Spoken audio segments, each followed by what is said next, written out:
Fala galera, beleza? Professor Carlos falando.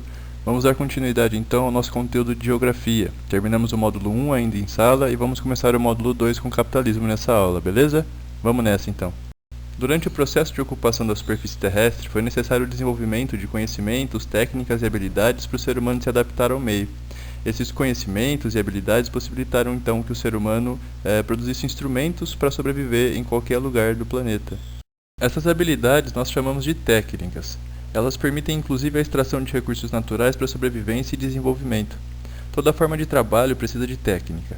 Eu gosto muito do exemplo da construção de uma estrada. Quando o ambiente passa a receber influência do homem, chamamos de espaço geográfico, ou seja, o conceito de espaço geográfico trata da relação das sociedades com o ambiente. Durante a construção de uma estrada, o ambiente sofre grandes alterações com o uso das técnicas. O tratorista, por exemplo, que trabalha operando o trator, possui uma técnica para limpar o terreno, para limpar a área onde vão passar os carros e também para dirigir o trator, dirigir a máquina. Todo tipo de trabalho possui técnica. O pedreiro, o marceneiro, o alfaiate. Então, técnica nada mais é do que aquilo que fazemos ao trabalhar.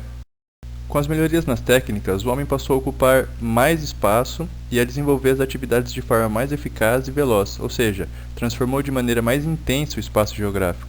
Vale lembrar também a importância da técnica do controle do fogo para o homem, que há 400 mil anos descobriu que se ele batesse duas rochas ou que friccionasse dois gravetos, poderia chegar ao fogo, controlar o fogo. Isso promoveu mudanças biológicas também e de espaço, O homem pôde agora andar à noite e também frequentar ambientes mais frios, sobreviver a climas mais frios. Por exemplo, com a carne cozida, como ela é mais mole, o ser humano perdeu tanta força no maxilar e isso proporcionou mais espaço para o desenvolvimento cerebral. Isso ampliou a caixa craniana, então facilitou a desenvolver a inteligência do ser humano. Com o passar do tempo, as técnicas passaram cada vez mais a se desenvolverem rapidamente e serem difundidas ao redor da Terra. Temos um exemplo clássico do arado. Na primeira imagem a gente tem um arado de tração animal que faz uma linha no chão por vez. Essa linha serve então para fazer o plantio, tá certo? Hoje em dia isso é feito com o trator. Esses discos de arado, que são essas grades aí atrás, servem para fazer várias linhas ao mesmo tempo. E hoje a tração é a combustão, a combustão interna do motor do trator. Apesar de grandes avanços tecnológicos, as sociedades não possuem o mesmo nível de desenvolvimento e, portanto, não têm o mesmo nível de técnicas. O que revolucionou o avanço tecnológico na história foi a primeira revolução industrial no século XVIII. Naquele momento, fatores políticos, econômicos e sociais possibilitou que a Inglaterra fosse a primeira a criar indústrias. E esse processo fortaleceu o capitalismo e revolucionou as técnicas utilizadas pelos meios de produção. Bom, vamos começar a tratar então do sistema capitalista. O capitalismo é um sistema político-econômico. Todo país adota um sistema político-econômico, e hoje a grande maioria é capitalista, salvo alguns casos aí como Cuba e China. No passado, no período entre a Segunda Guerra Mundial e 1989, que foi o ano que começou a cair o sistema socialista na União Soviética, o socialismo passou por um período de expansão e passou, então, junto ao capitalismo, organizar as sociedades no mundo. A organização social capitalista tem a sociedade dividida em duas classes, a de trabalhadores livres que vendem sua força de trabalho em troca de um salário, e a classe dos empregadores, também chamados de capitalistas. São os donos do meio de produção. Pessoal, tem uma tabela muito legal na página 8 da apostila de vocês. Ela resume os aspectos de uma sociedade capitalista. Coloquei algumas coisinhas aqui para a gente dar uma olhada, vamos lá. Produção de mercado.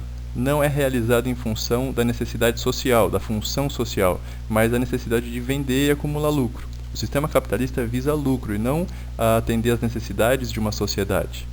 Trabalho assalariado. Trabalho é mercadoria e é vendido pelo valor do salário, então o trabalhador livre troca sua força de trabalho por dinheiro, por salário. Propriedade privada dos meios de produção. Fábricas, bancos, empresas e estabelecimentos comerciais. Isso é meio de produção, tá, pessoal? São propriedades de uma minoria que tem poder sobre o lucro gerado, que tem poder que arrecada lucro a partir delas. Essa divisão de sociedade em classes, a gente já falou, É dividido em trabalhadores livres e capitalistas, donos do meio de produção. Divisão de trabalho. O processo de produção, no geral, ocorre de maneira individual. É como se fosse uma linha de montagem, cada um tem uma função. Um coloca um parafuso, outro corta, outro pinta. A expansão ilimitada da produção. Esse DIT significa Divisão Internacional do Trabalho. É o que o comércio entre os países gerou, né? Cada um tem uma função. Um produz matéria-prima, o outro transforma a matéria-prima em produto industrializado. Então, cada um tem uma parte nesse sistema de produção. Desigualdade social é o resultado do sistema. Concentra os lucros para uma minoria e produz disparidades entre ricos e pobres. É pouca gente com muita grana e muita gente com pouquíssima grana. Entre os séculos XIV e XVI, o comércio na Europa foi fortalecido, favorecendo uma classe social chamada burguesia, que era formada por comerciantes e banqueiros. O fortalecimento do comércio incentivou o crescimento de manufaturas, aqueles estabelecimentos onde eram fabricados os produtos artesanalmente. Eram nos burgos os primeiros centros urbanos e comerciais da Europa que ficavam concentradas as populações artesãs, afinal, lá que acontecia o comércio, né? Assim surgiram os grandes centros comerciais na Europa, por exemplo, Gênova e Veneza na Itália. Com a necessidade de novas rotas para a Índia, surgiram as grandes navegações que proporcionaram grande exploração das matérias-primas nas colônias de exploração. Esse foi o primeiro DIT, a Divisão Internacional do Trabalho, ainda com as grandes navegações. Pessoal, tem um esqueminha bem simples aqui para a gente entender como é que funcionava o DIT nesse período.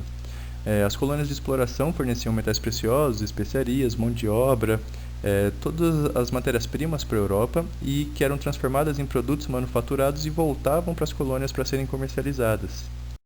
Já a fase do capitalismo industrial acontece a partir da segunda metade do século XVIII e foi marcado pela Revolução Industrial. Essa revolução provocou intensas transformações no sistema de produção e em toda a sociedade. O marco da revolução é a invenção da máquina a vapor, que acelerou a produção e substituiu o trabalho artesanal das manufaturas. A melhoria no sistema de produção aumentou a obtenção do lucro dos industriais, o que para eles foi ótimo. O ferro e o carvão são elementos muito importantes nesse período. O ferro era muito usado na produção de locomotivas e estradas de ferro, e o carvão era a principal fonte de energia que gerava o vapor. Mas com o passar do tempo foi substituído pelo petróleo já lá na segunda revolução industrial.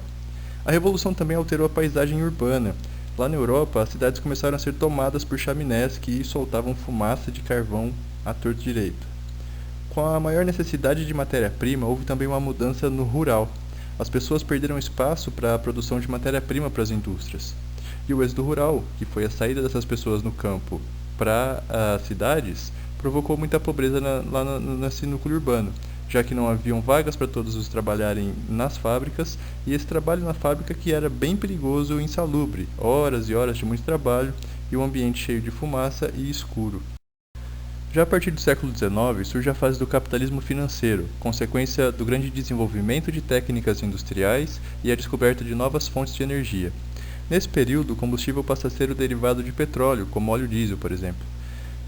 Graças à criação do motor a combustão interna, o mesmo que os nossos carros usam até hoje. Esse motor proporcionou um grande avanço em relação ao transporte, ainda mais para o comércio, né, e também para o deslocamento de pessoas. Um marco do capitalismo financeiro foi a integração mais intensa entre ciência e produção. Eu estou falando de pesquisa e fábrica, né, com desenvolvimento de tecnologias, voltada para o desenvolvimento de tecnologias. O ferro também foi substituído e agora as indústrias utilizam o aço, que é uma liga metálica mais leve e mais resistente que o ferro. Durante esse período, houve um crescimento do número de empresas chamadas sociedades anônimas, que são as empresas que operam nas bolsas de valores. Elas têm acionistas, ou seja, as pessoas que compram ações, que significam, ações são as partes das empresas. Nesse contexto também surgiu oligopólios e monopólios empresariais. Oligopólio é quando empresas se unem com um interesse comum para controlar ou para diminuir a concorrência do mercado. Já os monopólios ocorrem quando uma empresa domina o mercado. Ela pode ser comprar os concorrentes ou reduzir o preço até que os concorrentes sejam obrigados a fechar. Pessoal, é ainda no período do capitalismo financeiro que surgem dois termos, o cartel e o trust. Os cartéis, pessoal, são então a associação entre empresas autônomas, cada uma é dona do seu próprio nariz, de um mesmo ramo da atividade, vendem, produzem a mesma coisa, com o objetivo de determinar preços e limitar a concorrência. Então, se é os postos de gasolina, é um exemplo clássico de cartel. Se eles colocam todos o mesmo preço, eles eliminam a concorrência e o consumidor é prejudicado, porque ele tem que pagar o preço que eles escolherem. Já quando existe concorrência, o posto mais caro é obrigado a baixar o preço porque perde o movimento para o posto mais barato, então quem ganha é o consumidor. Galera, cartel é crime no Brasil, tá? É proibido. Já o trust, ou as trusts, são formadas geralmente em empresas envolvidas no mesmo ramo de atividade que se unem perdendo sua autonomia. Elas não vão caminhar mais com as próprias pernas e passam a ser comandadas por um único conselho administrativo.